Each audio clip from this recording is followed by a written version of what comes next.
أعوذ بالله من الشيطان الرجيم پناہ مانگتا ہوں میں اللہ کی شیطان مردود سے۔ بسم الله الرحمن الرحيم شروع اللہ کا نام لے کر جو بڑا مہربان نہایت رحم والا ہے۔ نحمدہ ونصلی علی رسول الکریم، اما بعد۔ پیارے دوستو اور بھائیو، دنیا میں آپ جہاں اپنی ڈیوٹیاں سر انجام دے رہے ہیں، اللہ پاک آپ کے ماں باپ بہن بھائی بھی بچے سب سدا خوش رہیں، سلامت رہیں۔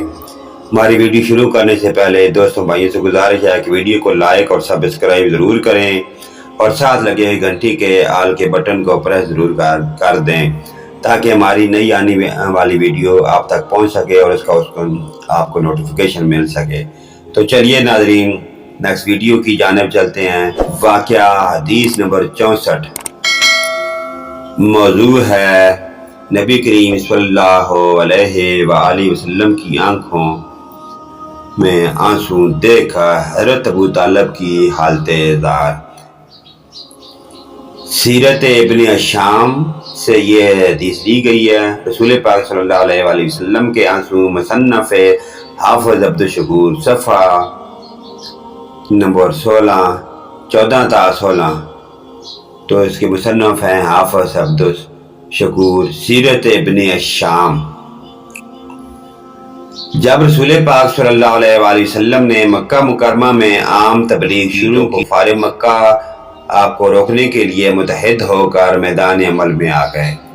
جب ان کے تمام حربے ناکام ہو گئے تو یہ دل شکستہ ہو کر رسول پاک صلی اللہ علیہ وسلم کے چچا ابو طالب کے پاس آئے اور درخواست کی کہ اے ابو طالب، آپ کے بھتیجے نے ہمارے خلاف الزامات کی مہم جاری کر رکھی ہے۔ ہمارے معبودوں کی مذمت کرنا، ہمارے دین میں طرح طرح کے عیب نکالنا، ہمارے عقل مندوں کو بے وقوف بنانا اور ہمارے بزرگوں کو گمراہ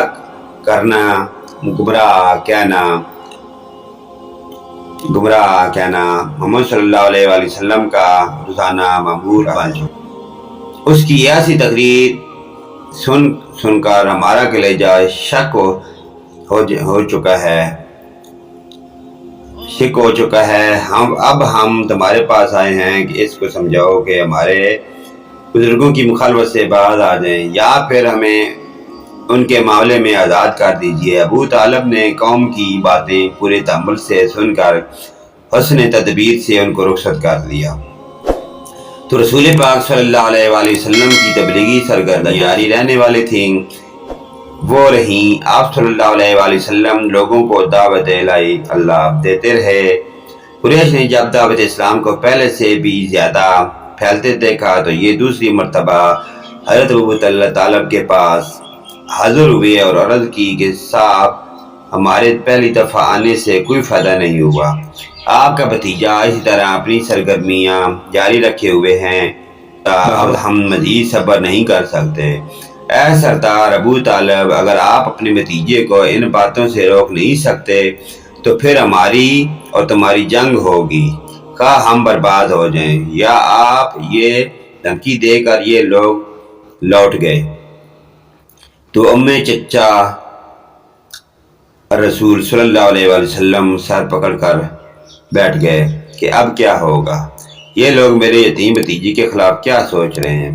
قریش کا یہ وفد ابو طالب نے رسول پاک صلی اللہ علیہ وآلہ وسلم کو بلا کر قریش کی ساری گفتگو سے آگاہ کیا اور پھر کہا کہ اے بھتیجے، بہت نازک وقت سر پر آ گیا ہے، خدا را مجھ کو اور اپنی جان پر رحم کرو، مجھ پر ایسا بوجھ نہ ڈالو جسے میں برداشت نہ کر سکوں۔ جب حضرت ابو طالب اپنی بات کہہ چکے تو رسول پاک صلی اللہ علیہ وآلہ وسلم نے فرمایا، چچا جان، اللہ بزرگ برتر کی قسم کھا کر کہتا ہوں کہ اگر یہ لوگ میرے دائیں ہاتھ پر سورج اور بائیں ہاتھ پر چاند بھی رکھ دیں اور شرط یہ ہو کہ میں توحید کا پرچار کرنا ترک کر دوں تو مجھ سے ہرگز نہ ہوگا، یہاں تک کہ اللہ پاک خود اسے غلبہ عطا کرے یا میں مر جاؤں۔ راوی کا بیان ہے کہ اس کے بعد صلی اللہ علیہ وآلہ وسلم کی آنکھوں میں آنسو بہر آئے اور رحمت العالمین صلی اللہ علیہ وآلہ وسلم چچا کے پاس سے اٹھ کر کھڑے ہوئے۔